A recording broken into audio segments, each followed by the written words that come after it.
पीलीभीत शव।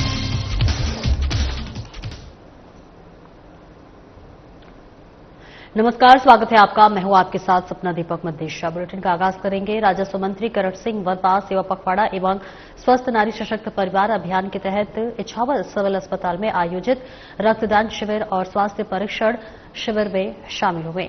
इस मौके पर उन्होंने एक पेड़ मां के नाम अभियान के तहत पौधारोपण भी किया और झाड़ू लगाकर नागरिकों को स्वच्छता का संदेश दिया।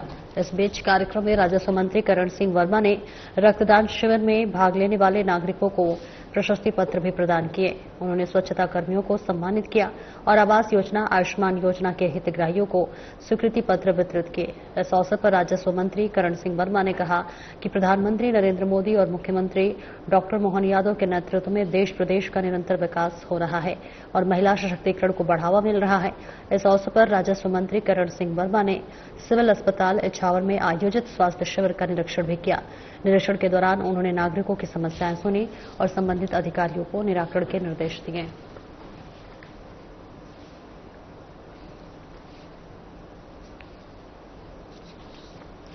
तस्वीरें आपको दिखा रहे हैं। राजस्व मंत्री करण सिंह वर्मा सेवा पखवाड़ा एवं स्वस्थ नारी सशक्त परिवार अभियान के तहत इछावर सिविल अस्पताल में आयोजित रक्तदान शिविर और स्वास्थ्य परीक्षण शिविर में शामिल हुए।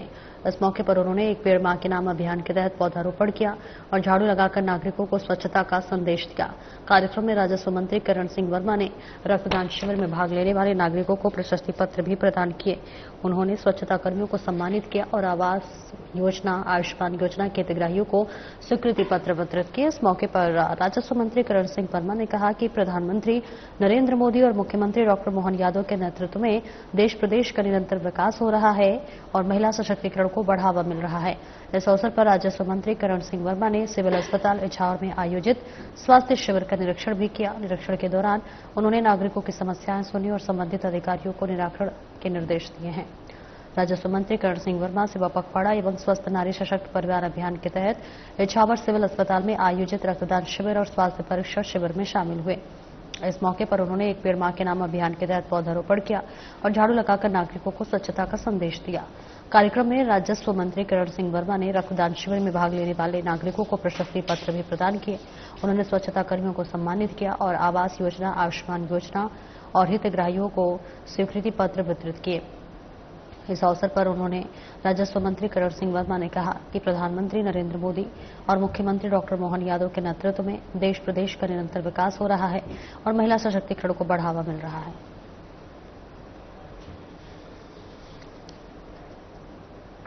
और आगे बढ़ेंगे, जहां भोपाल में एम्स का लगातार विस्तार किया जा रहा है और अब एम्स भोपाल में जल्द ही 3 नए विभागों की शुरुआत होने जा रही है, जिसमें आपको बता दें कि रमेटोलॉजी, क्रिटिकल केयर और मेडिकल जेनेटिक्स शामिल है। स्वास्थ्य मंत्रालय ने इस विभागों की मंजूरी दे दी है, जिससे मरीजों को अब अत्याधुनिक चिकित्सा सुविधाओं का लाभ मिलेगा। आपको बताते चले कि जहां रोमेटोलॉजी विभाग में गठिया और अन्य संधि रोगों के इलाज के लिए विशेषज्ञ डॉक्टरों की टीम होगी, जहां क्रिटिकल केयर विभाग में गंभीर रूप से बीमार मरीजों का इलाज किया जाएगा, जिसमें वेंटिलेटर और आईसीयू जैसी सुविधाएं शामिल होंगी और मेडिकल जेनेटिक्स विभाग में आनुवांशिक रोगों के इलाज और परामर्श के लिए विशेषज्ञ डॉक्टरों की टीम शामिल होगी।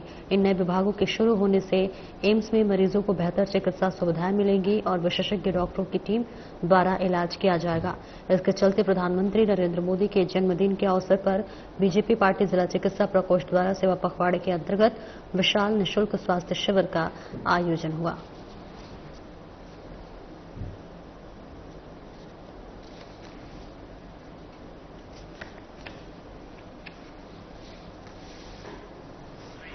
यहाँ पे स्वास्थ्य शिविर का आयोजन किया गया, जिसमें लगभग सभी प्रकार की जांचें, दंत चिकित्सा की सुविधा एवं सभी प्रकार के स्वास्थ्य के जांचें हुई निःशुल्क और लगभग हजारों लोगों ने यहाँ रजिस्ट्रेशन कराया। और सभी मुख्य रूप से यहाँ पे महापौर मालती राय जी और हमारे भोपाल के जिलाध्यक्ष रवीन यति जी यहाँ पे उपस्थित थे। लोगों ने रक्तदान किया? रक्तदान नहीं, यहाँ से स्वास्थ्य शिविर की जांचें थी और मेडिकल रजिस्ट्रेशन हुए हैं यहाँ पे 800-900 को समझ। ये जो स्वास्थ्य शिविर था ये माननीय हमारे प्रधानमंत्री नरेंद्र मोदी जी के बर्थडे के उपलक्ष्य में कराया गया था। इस स्वास्थ्य जन सेवा में हमें बहुत सारे पैथी के डॉक्टर्स आए थे, जैसे कि हम आयुष परिसर से आए हैं, गवर्नमेंट होम्योपैथिक मेडिकल कॉलेज के डॉक्टर्स हैं। हमने यहाँ पे बहुत सारे पेशेंट्स को देखा और उनके स्वास्थ्य की जांच भी करी, बीपी शुगर भी चेक किया और उन्हें बहुत सारी दवाइयां भी उपलब्ध कराई। और उन्हें आगे भी जैसे कुछ पेशेंट मिले हमें जो कि बहुत ज्यादा ग्रसित थे, जिनको ज्यादा शुगर बीपी था, उन्हें आगे सेंटर के लिए भी उन्हें रेफर किया। और बाकी का जो पेशेंट थोड़े बहुत कुछ मरीज थे जिनको स्किन प्रॉब्लम था या कुछ था, तो उन्हें हमने जो है यहीं से मेडिसिन देके उनको आगे के लिए बोल दिया है, हॉस्पिटल में आके संपर्क करें वो। और आगे बढ़ेंगे जहां इंदौर में हुए बस हादसे में खत्म हो चुका एक पूरा परिवार खंडवा के गोल सैलानी गांव का रहने वाला था। दंपति और दोनों बेटों के शव गुरुवार देर शाम को उनके गांव पहुंचे और उनका अंतिम संस्कार किया गया। इस बीच बेहद दुखद खबर आपको बता रहे हैं, जहां पर आपको बता दें कि इस दौरान गांव की खामोशी चित्कार में बदल गई। परिवार के कई लोग सदमे में से उबर नहीं पा रहे हैं। आपको बता दें घटना बुधवार देर रात इंदौर में उज्जैन रोड पर रिंग नोदिया के पास हुई थी। बीजेपी विधायक गोलू शुक्ला की बानेश्वरी ट्रैवल्स की तेज रफ्तार बस ने बाइक को टक्कर मार दी थी। हादसे में चारों की मौके पर ही मौत हो गई थी।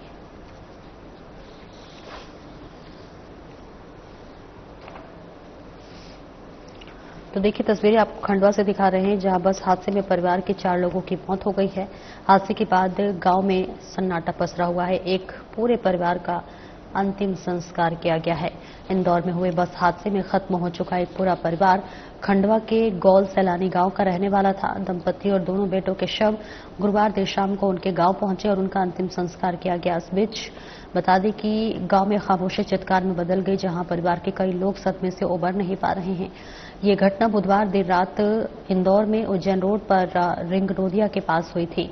इस बीच बीजेपी विधायक गोलू शुक्ला की बानेश्वरी ट्रैवल्स की तेज रफ्तार बस ने बाइक को टक्कर मार दी थी। हादसे में चारों की मौत हो गई थी। तो खंडवा से ये तस्वीरें आपको दिखा रहे हैं।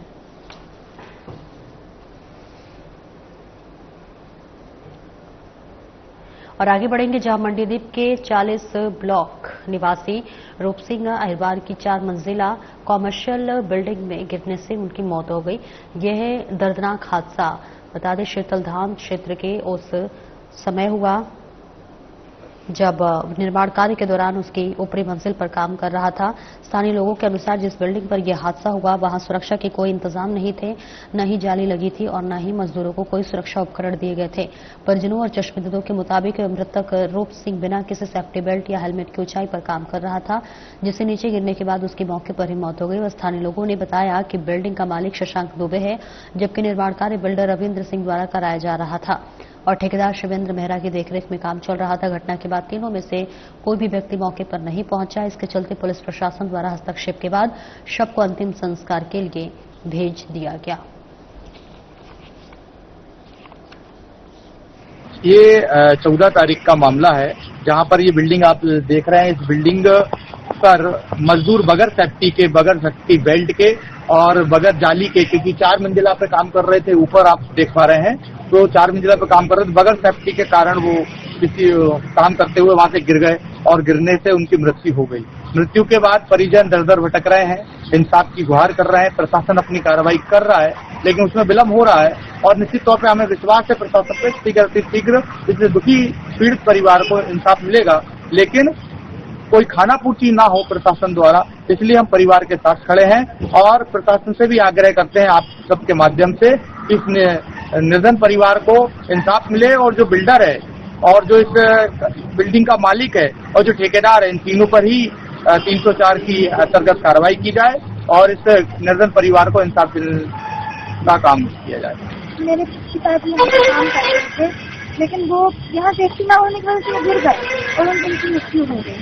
कब की घटना ये 14 तारीख संडे। पुलिस क्या कार्रवाई कर रही है अभी? पुलिस अभी कार्रवाई कर रही है। क्या चाहते हो आप प्रशासन से? हम चाहते हैं कि इस बिल्डिंग का मालिक और ठेकेदार इसकी कार्रवाई की जाए, उसको सजा दी जाए।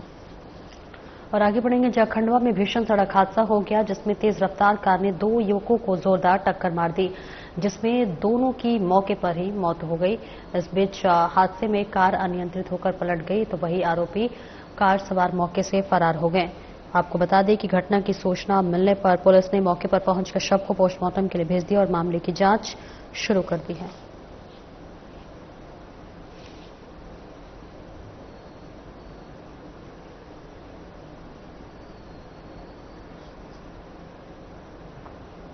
आगे बढ़ेंगे। 17 सितंबर से 2 अक्टूबर 2025 तक सेवा पखवाड़ा मनाया जा रहा है। इस अभियान के अंतर्गत दक्षिण सामान्य वन मंडल बालाघाट द्वारा 12 सीवानी परिक्षेत्र के गर्ग स्थित वनस्पति उद्यान में वृक्षारोपण कार्यक्रम का शुभारंभ किया गया, जहां सांसद भारती पारधी, नगर पालिका अध्यक्ष भारती ठाकुर, रामेश्वर विसेन, अध्यक्ष जिला लघु और वनोपज संघ सीसीएफ गौरव चौधरी, डीएफओ उधर गुप्ता सहित छात्र छात्राएं, विभागीय स्टाफ मौजूद रहा। इस अवसर पर स्वागत उद्बोधन के साथ डीएफओ अधर गुप्ता ने कहा कि पेड़ हमें छाया ही नहीं देता बल्कि हमारी जलवायु के भी रक्षक है और वृक्षारोपण से हमें शुद्ध वायु, मनुष्य और प्रकृति के बीच के संतुलन को प्रदर्शित करता है और इसी प्रयास के साथ सेवा पखवाड़ा में पौधारोपण कार्यक्रम आयोजित किए जा रहे हैं। वहीं मुख्य अतिथि सांसद भारती पारधी ने कहा है कि देश के प्रधानमंत्री नरेंद्र मोदी जी के जन्मतिथि दिवस 17 सितंबर से लेकर पूरे देश में सेवा के कार्य हो रहे हैं। प्रधानमंत्री प्रकृति प्रेमी हैं, हम सबको जोड़ने का कार्य प्रकृति से किया है। पौधारोपण का नाम एक पेड़ मां के नाम अभियान दिया गया है। हम अपनी मां से जितना प्यार करते हैं वैसे ही हम पौधों से करें, उसका संरक्षण करें।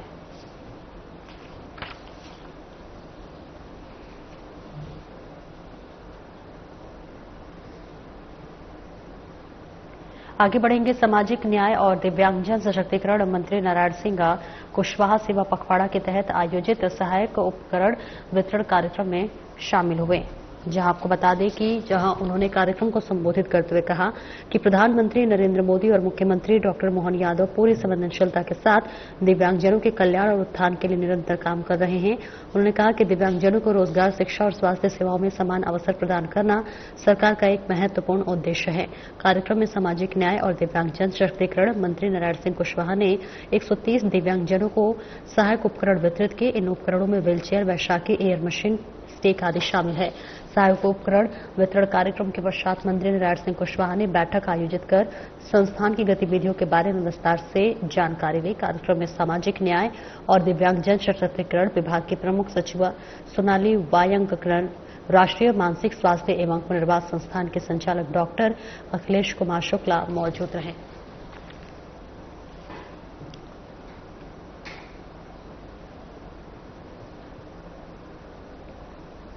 और आगे बढ़ेंगे, जहां जिला कांग्रेस कमेटी के अध्यक्ष राजीव गुजराती के नेतृत्व में न्यास यात्रा निकाली गई है। न्याय यात्रा जो है वो चांदबाग से प्रारंभ होकर श्यामपुर बस स्टैंड पर सभा को संबोधित किया और तहसील श्यामपुर में तहसीलदार को मुख्यमंत्री के नाम ज्ञापन सौंपकर समापन किया गया। न्याय यात्रा में अनेक कांग्रेस कार्यकर्ता शामिल हुए तो वही जिला कांग्रेस अध्यक्ष ने कहा 28 करोड़ से बनने वाले श्यामपुर से सीहोर रोड तो नई तकनीक से बनाया गया, जो कि आज पूरी तरह से टूट चुकी है और गड्ढों के कारण दुर्घटना को अंजाम देती है। इस बीच ठेकेदार और विभाग पर कई कड़ी कार्रवाई कर रोड को फिर से बनाया जाए। इसी प्रकार जो स्मार्ट मीटर लगाए जा रहे हैं उसके उपभोक्ता की 1 महीने में 2 बार बिल दिया जा रहा है। झूठे बिलों, झूठे प्रकरणों के नोटिस के कारण आम जन को परेशानियों का सामना करना पड़ रहा है और सोयाबीन का रेट 6,000 प्रति क्विंटल किया जाए। इन सभी मांगों को लेकर ज्ञापन सौंपा गया। इस अवसर पर अखिल भारतीय कांग्रेस कमेटी के सचिव कुणाल चौधरी, पूर्व विधायक शानेन्द्र पटेल, किसान कांग्रेस के अध्यक्ष धर्मेंद्र चौहान, जिला कांग्रेस अध्यक्ष राजीव गुजराती सहित अन्य कांग्रेस कार्यकर्ता उपस्थित रहे।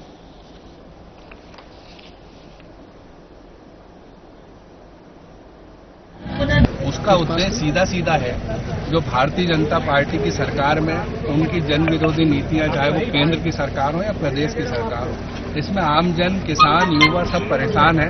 बिजली के बिलों को लेकर गांव-गांव में, शहर के हर मोहल्ले में हाहाकार है।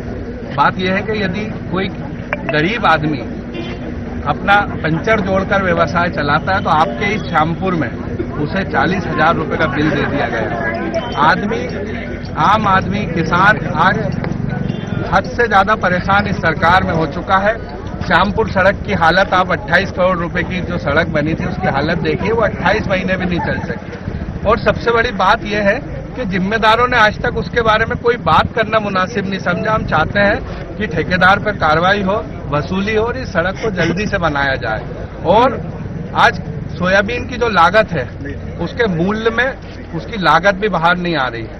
किसान को 6,000 रुपए कुंटल उसका सोयाबीन खरीदा जाए। मुआवजा फसलों का जो खराब हुई है उसको तुरंत दिलाया जाए।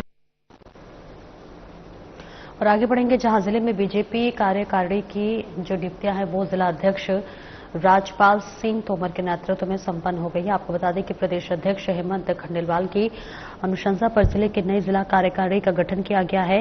इस अवसर पर नवनियुक्त पदाधिकारियों को पार्टी कार्यकर्ताओं ने शुभकामनाएं दी और नई कार्यकारिणी से संगठन में नई ऊर्जा और मजबूती की उम्मीद।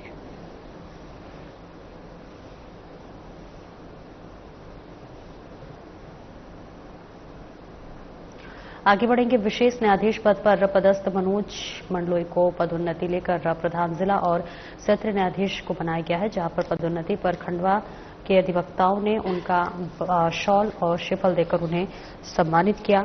इस बीच आपको बताते चले कि जहां पर सम्मान समारोह में अधिवक्ता देवेंद्र सिंह यादव, मोहन गंगराड़े, विजय चौधरी, रजनीश सोनी, मौसम गंगराड़े, हृदयेश वाजपेयी, श्रीमती पुष्पा गौड़, डीडी असवानी, विनम्र गंगराड़े, राजेश तिवारी, साकेत धात्रक, भारत मोरे सहित अन्य अधिवक्ता मौजूद रहे। मंडलोई वर्ष 2002 से 2006 तक हरसूद और खंडवा में प्रथम श्रेणी मजिस्ट्रेट के रूप में पदस्थ रह चुके हैं। वर्तमान में वे खंडवा में विशेष न्यायाधीश के रूप में कार्यरत थे और पदोन्नति उपरांत उन्हें अलीराजपुर जिला एवं सत्र न्यायालय में प्रधान एवं जिला एवं सत्र न्यायाधीश के रूप में नियुक्त किया गया है।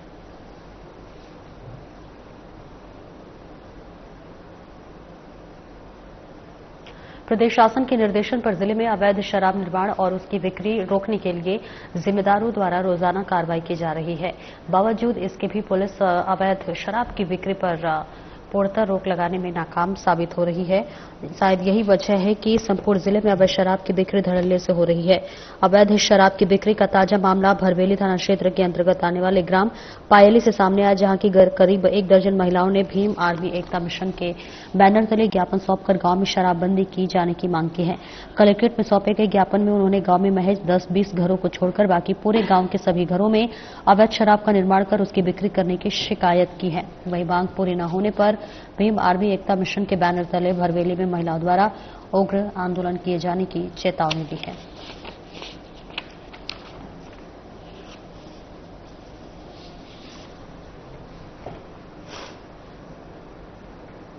भोपाल पुलिस ने शहर में मोबाइल लूट और वाहन चोरी की वारदातों को बता दें कि चोरी की वारदातों को अंजाम देने वाले गिरोह का पर्दाफाश किया है। पुलिस ने 2 नाबालिग सहित कुल 3 आरोपियों को गिरफ्तार कर लिया है। गिरफ्तार आरोपियों के पास से 10 चोरी की मोटरसाइकिलें और 13 लूटे गए मोबाइल फोन बरामद किए गए हैं, जिनकी कीमत लगभग 12 लाख रुपए आंकी गई है। एसपी मनीष भारद्वाज ने बताया कि आरोपी शौक और नशे के पार्टियों के लिए इन वारदातों को अंजाम देते थे। ये लोग भोपाल के अलग अलग थाना क्षेत्रों से दोपहिया वाहन चोरी कर उन्हीं वाहनों को मोबाइल झपटमारी करते थे। पुलिस ने लगभग 100 से ज्यादा सीसीटीवी फुटेज खंगालकर आरोपियों की पहचान की और जांच में सामने आया कि आरोपी सुनसान जगहों से बाइक चुराते और फिर उसी बाइक से मोबाइल लूट की वारदात को अंजाम देते थे। गिरफ्तार आरोपियों में 2 विधि विरोधी बालक और एक आरोपी रविपाल शामिल है। वहीं पुलिस ने तीनों आरोपियों को गिरफ्तार कर आगे की कार्रवाई शुरू कर दी है। जो है ये झपटमारी और वाहन चोरी का जो घटना हो रहा है, इस एरिया में इसको रोकथाम करने के लिए कौन वो गिरोह है, कौन लोग है जो इसको भी इन्वॉल्व है, तो उसी के जो है हम लोग कॉन्टेक्स्ट में ये एक बड़ा कार्रवाई हम लोग के जो अयोध्या नगर थाना प्रभारी और उनके टीम जो है सीनियर ऑफिसर जो है CP sir, additional CP sir, DCP sir, additional DCP sir के निर्देशन में और हम लोग भी साथ में रहे और इन लोग अपना कार्रवाई किए। इसके लिए हम लोग 2 टीम जो है हम लोग गठित किए थे, इसीलिए क्योंकि ये एक बिल्कुल मतलब डिटेलिंग और माइन्यूट काम है। 100 से लगभग 100 से 150 के आसपास ये लोग सीसीटीवी फुटेज जो है खंगाले इसके लिए, ताकि लगातार जो है ये जो घटना जो कर रहे हैं उस संबंध में हम लोग को जानकारी मिल सके। उसके कॉन्टेक्स्ट में ये लोग 2 जो है नाबालिग को ये लोग इसमें पकड़े थे। ठीक है, उन 2 नाबालिग के पास से इन लोगों को कुछ मोबाइल फोन और एक मोटरसाइकिल बरामद हुआ।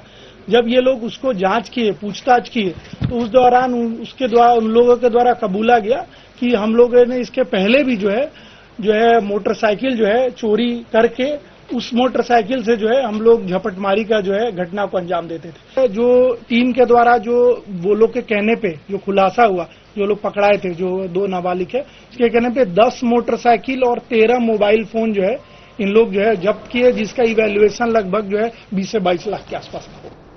खंडवा में दोस्ती कर 2 नाबालिग छात्राओं के साथ दुष्कर्म करने का मामला सामने आया है। आरोपियों ने पहले अपनी दोस्ती की जाल में फंसाया, फिर दुष्कर्म कर वीडियो बना लिया। वीडियो वायरल करने की धमकी देकर दोनों को ब्लैकमेल करते हुए दुष्कर्म किया।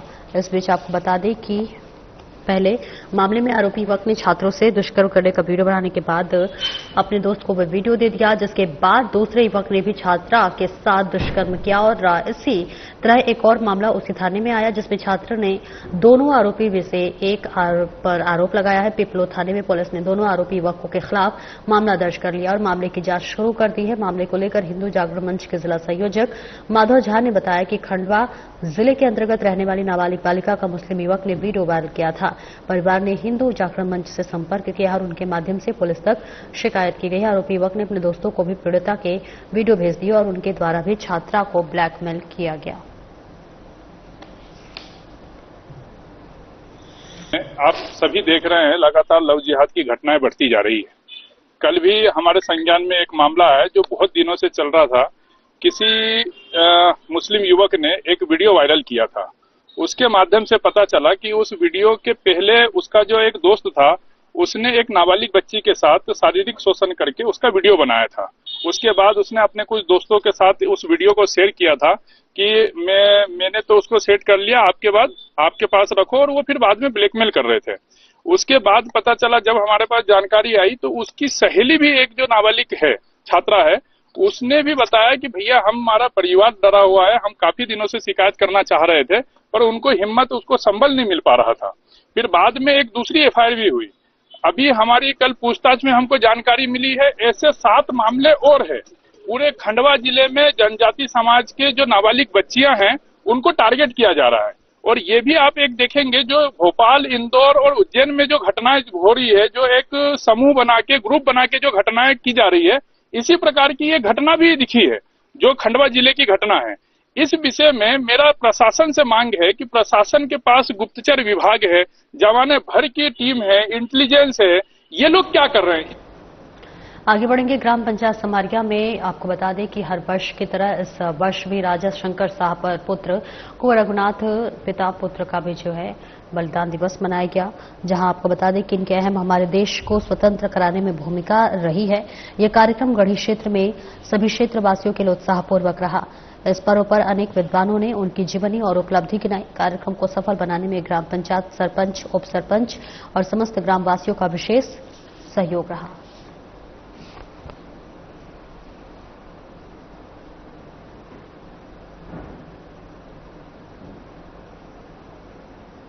आगे बढ़ेंगे। अनूपपुर जिले के बिजूरी रेलवे स्टेशन के पिछले 20 दिनों से एक बड़ा जो है बंदर और उसके साथ ही एक छोटे बंदर को जो है आपको बता दें कि आतंक देखा जा रहा है, जहां रेलवे कर्मचारियों द्वारा बताया गया कि अब तक करीबन 15 से 20 लोगों को बंदर अपना शिकार बना चुका है, जिससे कि रेलवे कर्मचारियों और यात्रियों में दहशत का माहौल देखा जा रहा है।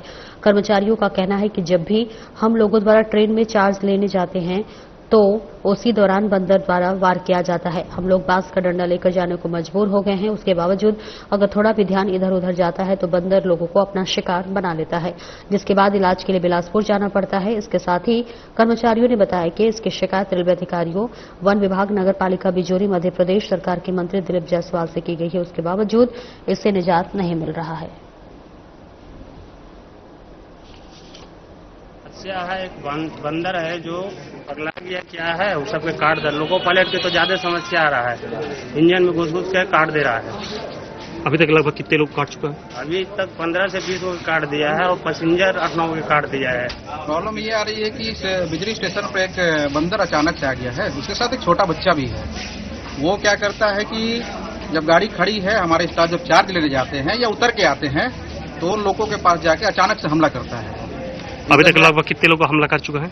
लगभग हमारे स्टाफ के 10 लोग हमला कर चुका है, 3-4 लोग तो घायल कर चुका है और आम पब्लिक को भी परेशान कर रहा है। और ताजा घटना कल रात को कटनी चिरमिरी पैसेंजर के गार्ड को भी उसने हमला किया है।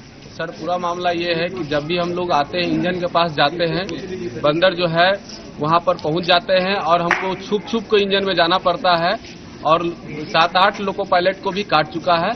बहुत बुरा स्थिति खराब है। अभी गाड़ी चार्ज लेने जाते हैं तो वहाँ ये होती है कि बंदर ऑटोमेटिक पहले से रहती है, हम लोग गाड़ी चेक भी नहीं कर पाते हैं। और जब कोचिंग ट्रेन आती है तो वहाँ पर जो है कोच में घुस के और बंदर पैसेंजर लोग को भी 10-15 लोग के काट चुके हैं। टोटल 20-25 लोग को वे घायल कर चुका है और रेल प्रशासन की तरफ से हमें कोई इसकी सूचना नहीं मिली है कि उसके सेफ्टी के लिए, इसके लिए नगर निगम को भी हम लोग दे चुके हैं, वन विभाग को भी सूचना दे चुके हैं। किसी द्वारा भी कोई कार्रवाई नहीं की गई? किसी भी द्वारा जो है किसी भी कोई कार्रवाई नहीं की गई है। पिंजरा हमने अरेंज किया है, उसको रखा हुआ है पिंजरे को, अभी तक कोई सफलता नहीं मिली। अच्छा सर, ये फॉरेस्ट हो गया, नगरीय प्रशासन हो गया, मंत्री जी और रेलवे को भी आपने पत्र लिखा है क्या? हाँ, रेलवे के हमारे सारे, लेकिन ये हमारे अधिकार क्षेत्र में नहीं है। हाँ, आपका उसके लिए तो हम नगरीय प्रशासन या वन विभाग को सूचित कर सकते हैं। वन विभाग ने साफ पल्ला झाड़ लिया। वन विभाग ने पल्ला झाड़ लिया, नगरीय प्रशासन को बोला गया, नगरीय प्रशासन ने अभी तक कोई। कितने लोग घायल हुए सर करेंगे? तकरीबन 8 से 10 लोग। फिलहाल इस बुलेटिन में इतना ही। नमस्कार।